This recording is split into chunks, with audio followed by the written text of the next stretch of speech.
عنک الیہود والنصارى، یہود و نصارہ آپ سے ہرگز راضی نہیں ہو سکتے، کبھی خوش نہیں ہوں گے. کتنی بڑی خبر. نبی صلی اللہ علیہ وسلم سے جو ان کی عداوت تھی، دشمنی تھی، اس کو کھول کر رکھ دیا گیا. آپ صلی اللہ علیہ وسلم ہر ایک کی ہدایت چاہتے تھے، ہر ایک کے خیر خواہ تھے. آپ ان کی تالیف قلب چاہتے، ان کے لیے نرم گوشہ رکھتے کہ کسی طرح یہ ہدایت پہ آ جائے. لیکن آپ کو کیا بتا دیا گیا؟ امید نہ رکھو زیادہ، یہ آپ سے راضی نہیں ہوں گے. حتی تتبع ملتہم، یہاں تک کہ آپ انہی کے دین میں آ جائیں. ہاں، اگر آپ ان کے دین اور طریقے کی پیروی کریں گے تو پھر آپ سے خوش ہو جائیں گے. قل ان ھدی اللہ ھو الھدی، کہہ دیجئے بے شک ہدایت اللہ کی دراصل ہدایت ہے. ہدایت یہودی بننے یا عیسائی بننے میں نہیں، فرقہ واریت میں نہیں، کسی خاص گروہ میں شامل ہونا ہدایت نہیں. ہدایت کیا ہے؟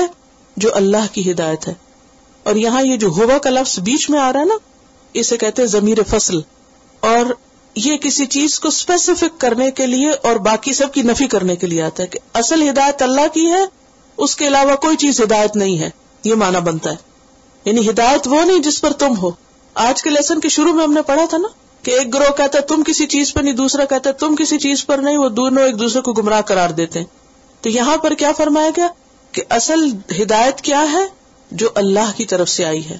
ھدی اللہ. وَلَئِنِ اتَّبَعْتَ أَهْوَاءَهُمْ، اور اگر آپ نے ان کی خواہشات کی پیروی کی، کن کی؟ یہود و نصارہ کی، ان کی ڈیزائرز کو فالو کیا. بعد الذی جاءک من العلم، اس کے بعد کہ آپ کے پاس علم آ گیا، قرآن و سنت پہنچ گئی، اور پھر آپ ان کی پیروی کریں. اور یہاں خطاب آپ کو بھی ہو سکتا ہے اور ہر لسنر کو یا ہر ریڈر کو جو یہ آیت پڑھے کہ جس کے پاس یہ علم آ جائے، العلم آ جائے، اور پھر بھی وہ ان کے طریقوں پہ چلے، ان کی ملت پہ چلے، ان کی خواہشات کو فلفل کرے. مالک من اللہ من ولی ولا نصیر، تو اللہ اپنی مدد اور اپنی ولایت سے ان کو بری ذمہ قرار دے کہ میں بری ہوں، پھر تمہاری مدد سے، میری طرف سے مدد نہیں آئے گی تمہارے پاس. آج مسلمانوں کو اللہ کی مدد کیوں نہیں پہنچ رہی؟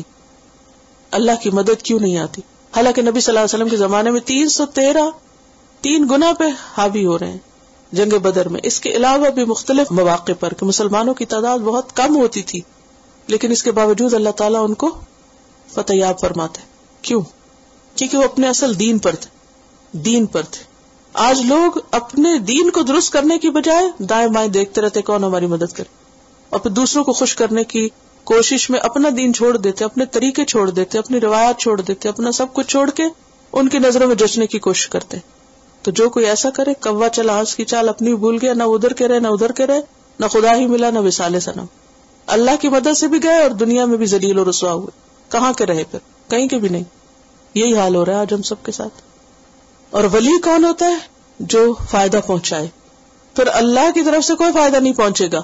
ولا نصیر، مشکل میں پھنسو گے تو وہاں سے مدد بھی نہیں آئے گی، وہاں سے ہیلپ نہیں آئے گی اوپر سے. کتنی بڑی وارننگ. تو اس آیت سے پتہ کیا چلتا ہے کہ یہود و نصارہ اس وقت تک مسلمانوں سے راضی نہیں ہو سکتے جب تک کہ وہ ان کے طریقے نہ اختیار کریں. دوسری بات یہ ہے کہ ہدایت کسی خاص گروہ کے ساتھ منسلک نہیں، کسی خاص یا گروہ یا فرقے کے ساتھ نہیں. ہدایت اصل میں کیا ہے؟ جو اللہ کی طرف سے آیا ہے. اور پھر یہ کہ اصل علم جو ہے جب انسان کے پاس آ جائے تو انسان اس کی قدر کرے اور اس پر چلے، تو تھوڑا عمل بھی کافی ہو جائے گا اگر درست ہو، اور بہت سی کوششیں بھی بیکار ہو جائیں گی اگر غلط ہوں.